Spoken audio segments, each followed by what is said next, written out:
Hello everyone. In this video, I am going to explain you about analysis of bars of composite sections in strength of materials. In my previous video, I explained you about analysis of bars of varying sections, but here it is a composite section. Composite section is nothing but a bar is made up of two or more bars. Suppose this is one type of bar and this is another type. Type means different materials, but it fixed rigidly with each other, and while applying the load, whether a tensile load or a compressive load, it behaves as a one unit for extension or compression. So that's why this type of bar is called a composite bar. So I'll show you a simple example problem in composite bar. So here a steel rod of 3 centimeter diameter, here this is, so from here to here it is a steel rod of 3 centimeter diameter is enclosed centrally in a hollow copper tube. So this is the copper tube, this blue color portion is there now. So this is the copper tube with external diameter of 5 centimeters. From here to here it's a 5 centimeters, and here to here it is a internal diameter 4 centimeters.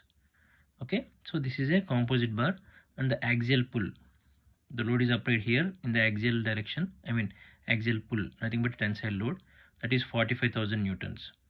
So for this bar we have to find out stress in the rod and tube. So stress in the steel rod and stress in the tube, and load carried by the each bar. Okay, steel rod and copper tube. So each bar we have to find out each load, and elasticity is given for steel and copper, and the length of this bar is 15 centimeters. Okay, I'll show you the example, solution. So here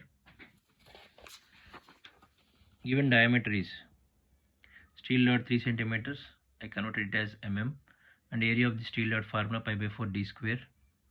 So I got this value. And next, external diameter of the copper tube 5 centimeters given, I converted this into mm, same 4 centimeters internal diameter.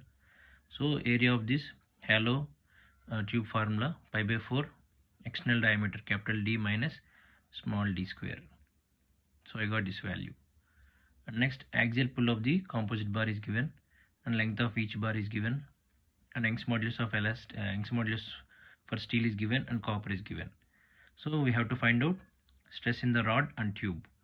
So sigma s equal to stress in steel, ps, that is load carried by steel rod, same sigma c stress in copper, and pc load carried by the copper tube, pc. Now we know that strain in steel equal to strain in copper. Strain formula is sigma s by es equal to sigma c by ec. Okay, so nothing but stress by elasticity, and here stress by elasticity in steel and copper. Actually our formula is elasticity, modulus of elasticity E equal to stress by strain. Stress by strain, this is small e. Okay, but we have to find out sigma s here. Okay, so sigma s equal to sigma c by ec into es, nothing but es by ec into sigma c.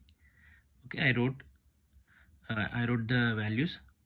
Es value which is given in question, that is elasticity of steel and elasticity of copper, and sigma c, we don't know about the sigma c. So 1.909 into sigma c I got. So next, after calculating this, stress we have to find out. Stress equal to load by area formula, we know that. So we have to find out the load. So load equal to stress into area. So load on steel plus load on copper equal to total load, because there are two tubes and the total load is load on steel plus load on copper. So load equal to stress into area, we know that.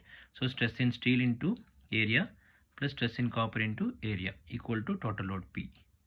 So we know the sigma s value 1.909 sigma c into area of the steel, we know that 706.86, already we calculated here, AC and AS. So here AS value is there and AC value is there. So I substituted all the values in the equation. So I got sigma c equal to, that is, we don't know about the sigma c, so I took common sigma c here. So I got sigma c equal to 45300 by 205.6.25. I got this value. Next, substituting the value of sigma c in sigma s. Okay, so sigma s is nothing but here, this equation. Sigma s equal to 1.909 into sigma c. So I am substituting the value in the equation. So I got 41.77. So stress in steel. Okay, already we got the stress in copper and stress in steel. One condition we satisfied. And next, load carried by each bar. That is load equal to stress into area. Actual formula is stress equal to load by area. So load equal to stress into area. So load carried by steel rod equal to PS, and stress is sigma s into AS for steel rod. So I substituted the values. And next, load carried by the copper tube. So copper tube is nothing but, our diagram is like this. So this entire tube is copper tube.